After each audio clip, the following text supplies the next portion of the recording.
بسم اللہ الرحمن الرحیم۔ السلام علیکم۔ اقصی اسلامک ایجوکیشن چینل کے اس روحانی سفر میں آپ سب کو خوش آمدید۔ آپ سب کو میری طرف سے ماہ ذی الحجہ کا پہلا جمعۃ المبارک بہت بہت مبارک ہو۔ اللہ تعالیٰ اس مبارک جمعۃ المبارک کے صدقے ہم سب کے مقدر نصیب اور تقدیر کو بدل دے۔ رب تعالیٰ ہم تمام مومنین و مومنات، مسلمین مسلمات کی حاجات کو پورا کرے، خواہشات کو پورا کرے، اور ماہ ذی الحجہ کی تمام برکات ہم سب مسلمانوں کی خالی جھولیوں میں ڈال دے، اور ہم سب کی مشکلات کو آسان کرتے ہوئے ہماری غیبی مدد فرمائے، اور ہماری ہر دعا پہ آج کے دن کن کا فیصلہ کرے۔ ذی الحج کا پہلا جمعۃ المبارک ہے، اور جمعۃ المبارک کا دن ویسے بھی بڑا افضل ہے، لیکن جب ذی الحج کا پہلا جمعہ ہو تو بہت ہی افضل دن یہ مانا جاتا ہے۔ احادیث مبارکہ کے مطابق اس دن کی جانے والی نیکیاں اللہ تعالیٰ کو بہت زیادہ محبوب اور پسند ہیں۔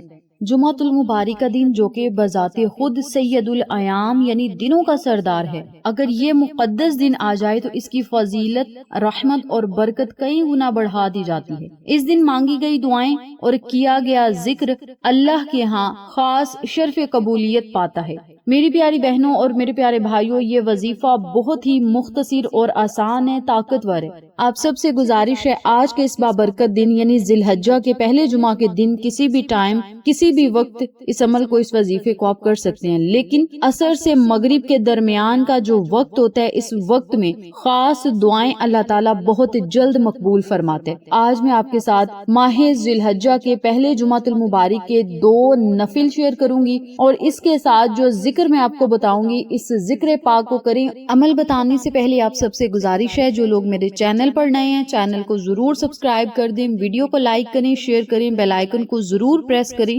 تاکہ میری تمام ویڈیوز کی اپڈیٹ آپ تک بآسانی پہنچ سکیں۔ کامنٹ باکس میں ایک مرتبہ سبحان اللہ ضرور لکھتے جائیں تاکہ نیکیوں اور دعاؤں میں آپ کا نام شامل ہو جائے۔ میری پیاری بہنوں اور میرے پیارے بھائیوں، آج جمعہ کے دن نماز ظہر ادا کرنے کے فوراً بعد 2 رکعت نفل ادا کرنے ہیں صلاۃ التوبہ کی نیت سے۔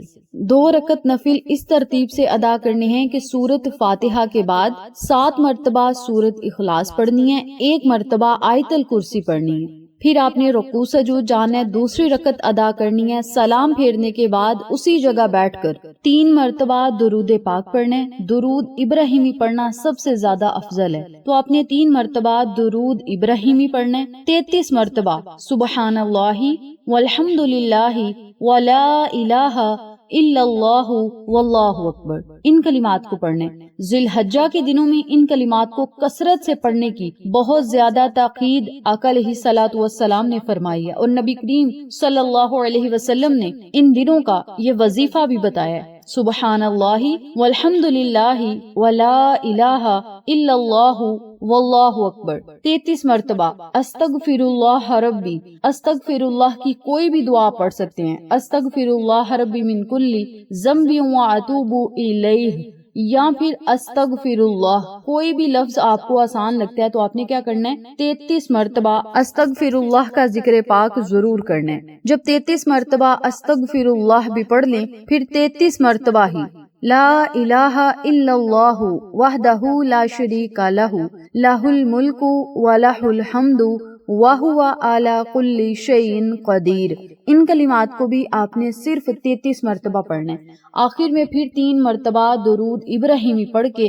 اللہ رب العزت سے خصوصی دعائیں کرنی ہیں، التجائیں کرنی ہیں۔ جو بھی آپ کا مقصد ہے، حاجت ہے، مراد ہے، بس آپ نے رب تعالیٰ کے حضور فوراً ہاتھوں کو اٹھا کے دعائیں کرنی ہیں، نہایت عاجزی کے ساتھ اپنی دلی مرادیں اللہ کے سامنے رکھیں، پریشانیوں سے نجات کے لیے اللہ سے دعائیں کریں، اور یاد رکھیے گا وظیفہ کرنے کے اول آخر بھی 3 مرتبہ درود پاک پڑھنا ہے، اور جب آپ نے دعا کرنی ہے تو دعا مانگنے کے اول آخر بھی چاہے 1 مرتبہ یا 3 مرتبہ درود پاک پڑھیں، لیکن ضرور پڑھیں، کیونکہ درود پاک کے درمیان مانگی گئی دعا اللہ کے فضل و کرم سے ضرور مقبول کر لی جاتی ہے۔ جب آپ نماز عصر ادا کر لیں تو نماز عصر ادا کرنے کے فوراً بعد آپ نے یہ اذکار دہرانے ہیں، یعنی انہی اذکار کو آپ نے کرنا ہے، اور اللہ سے خوب دعائیں کرنی ہیں۔ نماز ظہر کے بعد نفل ادا کرنے کے ساتھ یہ ذکر کرنا ہے، لیکن نماز عصر کی نماز کے بعد اس ذکر پاک کو کر کے اللہ کے حضور جو بھی دعا کریں گے انشاءاللہ بفضل خدا آج جمعۃ المبارک کے دن کے وسیلے اور حج کے دن کے صدقے رب تعالیٰ آپ کی التجاؤں کو سنے گا، دعاؤں کو سنے گا اور دل کی ہر حاجت ضرور پوری فرمائے گا۔ یاد رکھیے گا یہ 2 رکعت نفل اللہ کو بڑے پسند ہیں جو آپ نے صلاۃ التوبہ کی نیت سے پڑھنے ہیں۔ یہ نماز آپ کو اللہ کے قریب کر دے گی۔